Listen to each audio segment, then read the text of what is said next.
children, they feel like they're walking into a prison every single day instead of them thinking that they're going to school to get an education. Yeah, so yeah, it is. It is a what do you call this? A police state now, New York Yeah, we City. live in a capitalist system, and they have their police controlling the benefits of the rich and the billionaires in the city. They're not there to protect our children.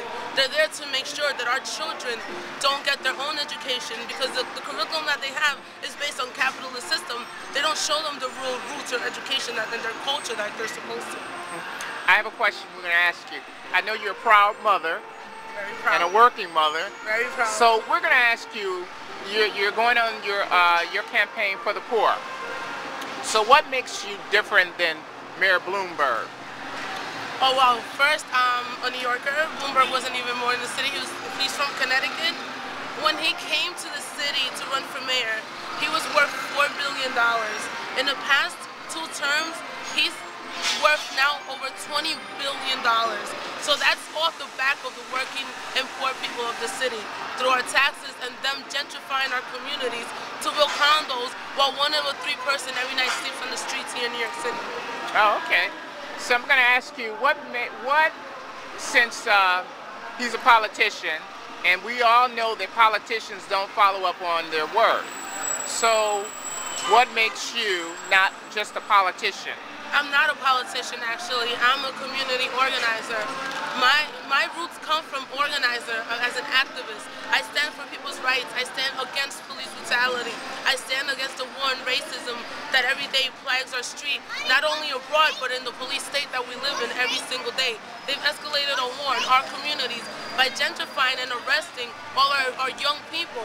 In Rikers, there's over the population there is majority are young Black and Latin people, while the majority of the people in New York City are like all the white males. It's a percentage, and it's not evenly qualified, and it's unfair to our communities and our children.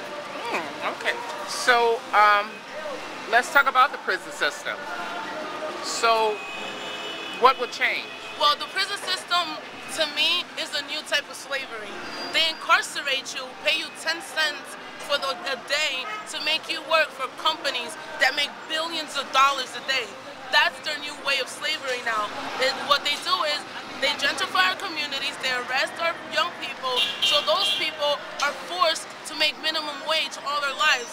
Because the minute that you have a record, you don't qualify for funds to go to school. You don't qualify for city funds to be able to get a job, to be able to get housing.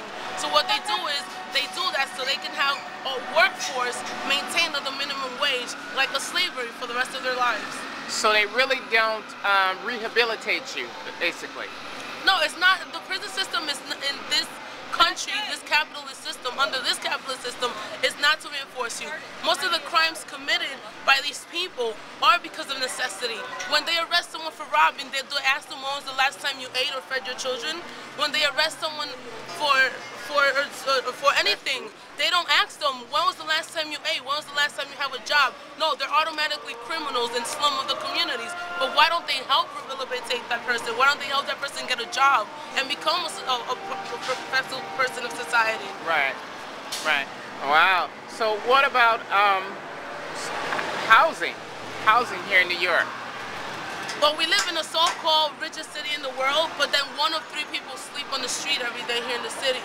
One of the banks that they should be bailing out are the food banks and the pantries here in New York City. Instead, they're giving all our tax dollars to billion-dollar corporations that all they're doing with our tax dollars going away on vacations, instead of putting that money into the needs of our society here.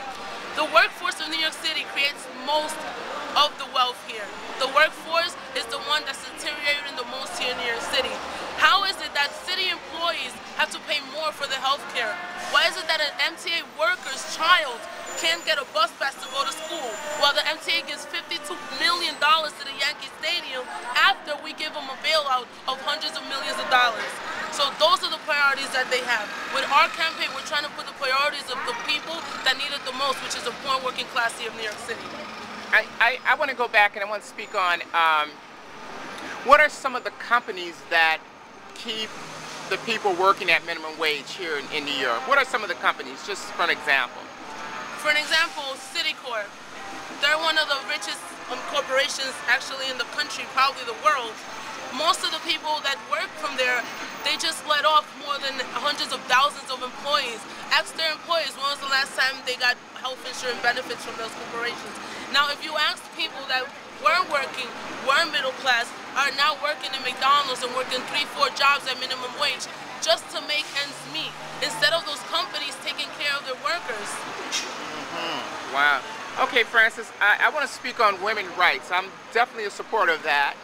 So what would actually change for women here in New York? But, you know, what was going to change?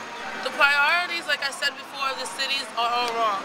Instead of telling a working mother to go on welfare and to have her cleaning the streets for the benefits that she already worked for and deserves, they should be helping those women go to school to make professionals out of them to come beneficial to the city. If they want to work or talk about economic stimulus, what best economic stimulus they give a person an education? A paycheck comes and goes, but an education stays with you forever. And those are the foundations that we need to be putting here in New York City for little girls, women, men, and children. I agree with you on that. So now, you know, people are going to ask, they're going to ask why and who is her supporters, I should say.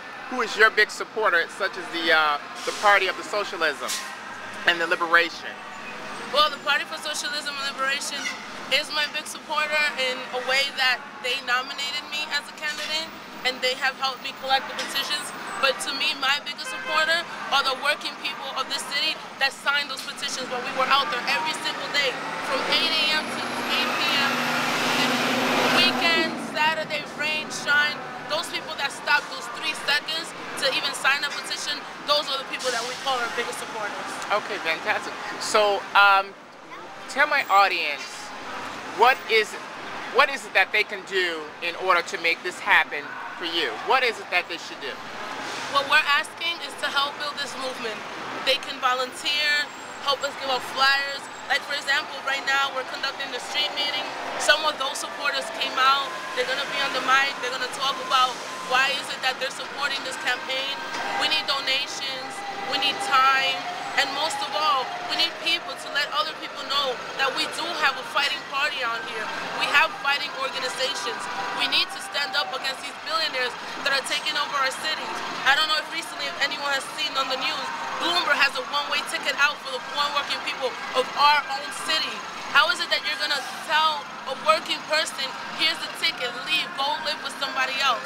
No, you're supposed to take that money and help that person get free housing, get a job, and get food on their table to feed their children instead of rushing them out of a city that they have lived in all their life and have created more than enough beneficial funds for this economy. Friends, I'm going to have to keep up with you on that one. That one took me for a loop. So anyway, hey, what's the future for you and your supporters? What's your future, right? Well, we're always going to be here fighting. We're always going to be on the streets organizing our communities. We're here in this campaign. We're here always organizing against the war. We're always organizing against police brutality. We're organizing for fair union wage jobs. And we're always trying to help people get free housing and organize to help people fight and get the rights they deserve, to give them that self-confidence that we're here to join fighting organizations like the Party for Socialism and Liberation and help us build this movement against these billionaires. Thank you for being on this show, and I think this is a great cause. Thank you, Eric, for inviting me. Thank you. Very much.